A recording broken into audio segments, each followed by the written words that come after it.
ये वही टीवी है, वही सर्वे चैनल्स हैं जो कुछ वक्त पहले लोकसभा चुनाव के अंदर भारतीय जनता पार्टी को 400 पार करा रहे थे।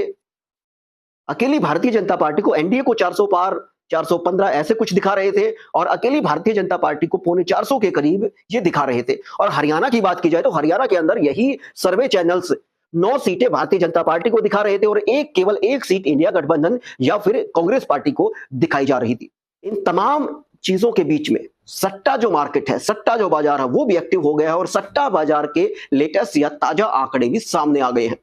आखिर सट्टा मार्केट क्या कहती है? और अगर पिछली बार की बात की जाए, लोकसभा जो चुनाव संपन्न हुए हैं उनकी अगर बात की जाए तो सट्टा मार्केट जो नेशनल टीवी थे, जो सर्वे कंपनीज थी बड़ी बड़ी, उन सर्वे कंपनीज में जो सट्टा मार्केट की रिपोर्ट थी वो हावी पड़ी थी और सट्टा मार्केट की जो रिपोर्ट थी वो कहीं ना कहीं नतीजों के नजदीक थी। और जो सर्वे चैनल, जो नेशनल चैनल पर बैठकर जो सर्वे, ओपिनियन पोल, एग्जिट पोल बताए गए थे वो सच्चाई से बहुत दूर थे।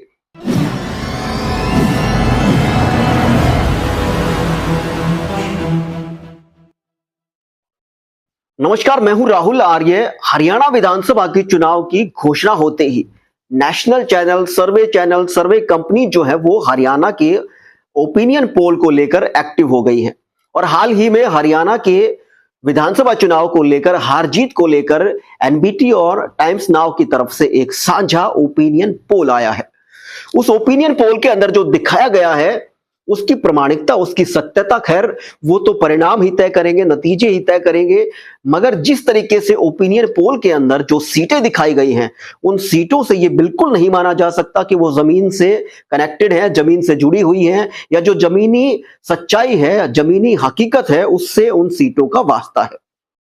हो सकता है ये प्रोपेगेंडा हो सकता है किसी एक पार्टी के पक्ष में सकारात्मक माहौल बनाने की कोशिश का हिस्सा हो। उसके अंदर जो दिखाया गया है वो मैं आपको बता देता हूं।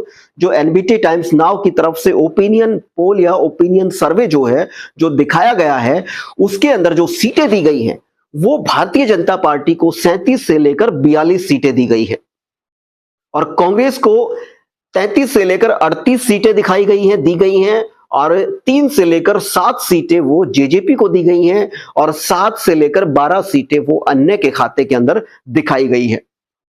ये वही टीवी है, वही सर्वे चैनल्स हैं जो कुछ वक्त पहले लोकसभा चुनाव के अंदर भारतीय जनता पार्टी को 400 पार करा रहे थे। अकेली भारतीय जनता पार्टी को, एनडीए को 400 पार, 415 ऐसे कुछ दिखा रहे थे और अकेली भारतीय जनता पार्टी को पौने 400 के करीब ये दिखा रहे थे। और हरियाणा की बात की जाए तो हरियाणा के अंदर यही सर्वे चैनल्स 9 सीटें भारतीय जनता पार्टी को दिखा रहे थे और केवल एक सीट इंडिया गठबंधन या फिर कांग्रेस पार्टी को दिखाई जा रही थी। तो इन चैनल की सत्यता, इन चैनल की प्रामाणिकता और इनके आंकड़ों पर कितना यकीन किया जाए वो तो इनका पिछला ट्रैक, पिछला रिकॉर्ड या पिछला इतिहास ही बता देता है। कुछ वक्त पहले हमने अपने ओपिनियन पोल में, विधानसभा के ओपिनियन पोल में, जब तक जो इलेक्शन है वो डिक्लेयर नहीं हुए थे, चुनाव की तिथि नहीं जारी की गई थी, उससे पहले हमने दिखाया था और उसमें हमने दिखाया था कि 29 सीटें वो भारतीय जनता पार्टी को, यानी कि 25 से 30 के बीच में भारतीय जनता पार्टी की सीटें आ सकती हैं हरियाणा विधानसभा चुनाव के अंदर और 50 से लेकर 55 के बीच में, यानी कि 53 सीटें हमने बताई थी कांग्रेस पार्टी की और 5 से लेकर 10 के बीच में यानी 8 सीटें हमने बताई थी वो अदर्स के हिस्से में। अब थोड़ा सा डेंट हुआ है, जैसे विधानसभा चुनाव की घोषणा हुई है वैसे ही भारतीय जनता पार्टी की कुछ सीटों पर भारतीय जनता पार्टी को और नुकसान उठाने की रिपोर्ट्स आ रही हैं। करनाल की एक सीट पर, जो करनाल की हमने 3 सीटें पहले भारतीय जनता पार्टी को बताई थी, उनमें से एक सीट और भारतीय जनता पार्टी की कम हो सकती है। उसके अलावा जो हमने हिसार से 4 सीटें वो जो बताई थी भारतीय जनता पार्टी की, उनमें से भी 2 सीटें कम होने की संभावना बनी हुई है। उसके अलावा गुड़गांव की 4 सीटें हमने भारतीय जनता पार्टी की बताई थी, मगर गुड़गांव की भी 2 या 3 सीटें और भारतीय जनता पार्टी की कम हो सकती हैं।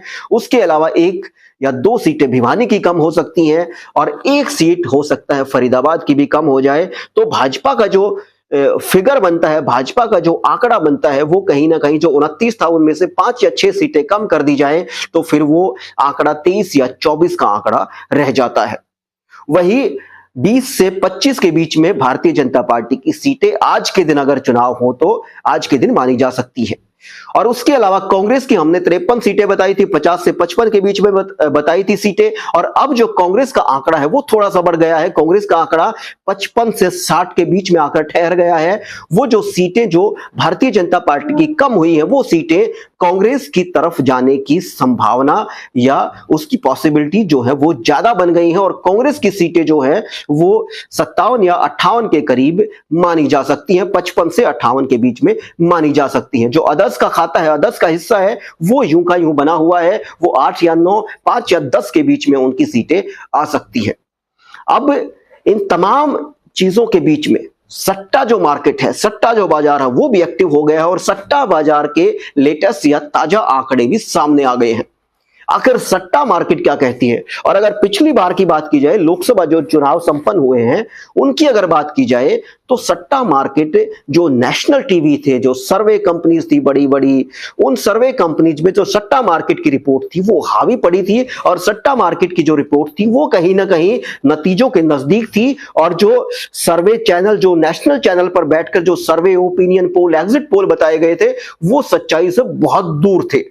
तो बात कर लेते हैं सट्टा मार्केट की। सट्टा मार्केट आखिर हरियाणा विधानसभा चुनाव को लेकर क्या उनका समीकरण है, क्या उनके आंकड़े हैं, मैं आपसे साझा कर लेता हूं। सट्टा मार्केट की तरफ से हरियाणा में 55 से 58 सीटें वो कांग्रेस की दिखाई जा रही है, और बीजेपी की जो सीटें हैं वो 24 से लेकर 27 सीटें तक वो बीजेपी की दिखाई जा रही हैं, और 8 या 9 सीटें वो अदर्स के हिस्से में आ रही हैं।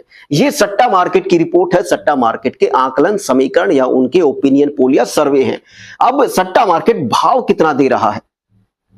सट्टा मार्केट जो है वो 50 सीटों पर कांग्रेस 50 सीटें जीत सकती है, उसके लिए 30 पैसे का भाव सट्टा मार्केट की तरफ से, ये हमारे विश्वसनीय सूत्रों की तरफ से हमें जानकारी मिली है कि सट्टा मार्केट 50 सीटें कांग्रेस को जीतने पर 30 पैसे का रेट दे रहा है। अगर कांग्रेस 55 सीटें जीतती है तो 65 पैसे का भाव यहां पे दिया जा रहा है। कांग्रेस की 60 सीटों पर 1.5 रुपए का भाव, 1 रुपए 40, 45 और 50 पैसे तक का भाव दिया जा रहा है, माने 60 सीटों पर 1.5 रुपए का भाव दिया जा रहा है।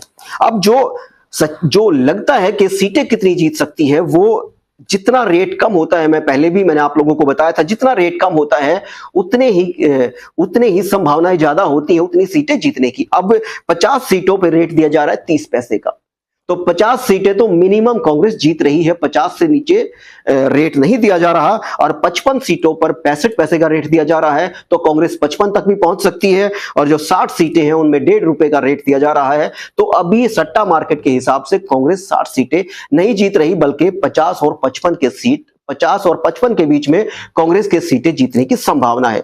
वहीं अगर भारतीय जनता पार्टी की बात की जाए, तो भारतीय जनता पार्टी का जो रेट है वो 20 सीटों का 40 पैसे रेट दिया जा रहा है, यानी कि अगर भारतीय जनता पार्टी 20 सीटें जीतती है तो उस पर 40 पैसे का रेट निर्धारित किया गया है, ऐसी हमें सूचना मिली है। तो हमने आपके सामने जो ओपिनियन पोल जो नेशनल टीवी का है वो भी आपके सामने रखा, जो हमारा ओपिनियन पोल था मैंने वो भी आपके सामने रखा, और जो सट्टा मार्केट का रेट है, जो सट्टा मार्केट का ओपिनियन पोल है वो भी मैंने आपके सामने रखा, और जो कमेंट बॉक्स है वो भी खुला हुआ है। आपकी राय क्या है? आपके आसपास आपको चुनावी वातावरण या चुनावी माहौल क्या लगता है, वो भी आप हमसे जरूर साझा कीजिएगा। आज के लिए बस इतना ही। कोई आपका सवाल है तो कमेंट बॉक्स के अंदर जरूर सवाल लिखकर भेजें, आपकी राय है तो वो भी हमसे जरूर साझा करें। आज के लिए बस इतना ही। और पॉलिटिकल विधानसभा चुनाव की डिटेल को लेकर, विधानसभा चुनाव की अपडेट को लेकर हमसे जुड़े रहिए, चैनल को सब्सक्राइब जरूर कर लें चुनावी अपडेट जानने के लिए। आज के लिए बस इतना ही, फिर हाजिर होंगे किसी नई अपडेट के साथ। तब तक के लिए नमस्कार।